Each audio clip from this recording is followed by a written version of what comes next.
Thai Bistro.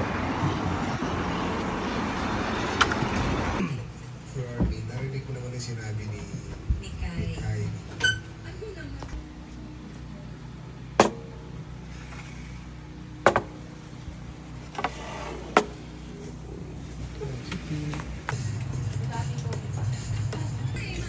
So, nabigyan ng chance, makakain po na rin Graham Bar. Made in Taiwan. Nakakain ako sa Pinas nito. So, ito na guys ang tsura ng Graham Bar.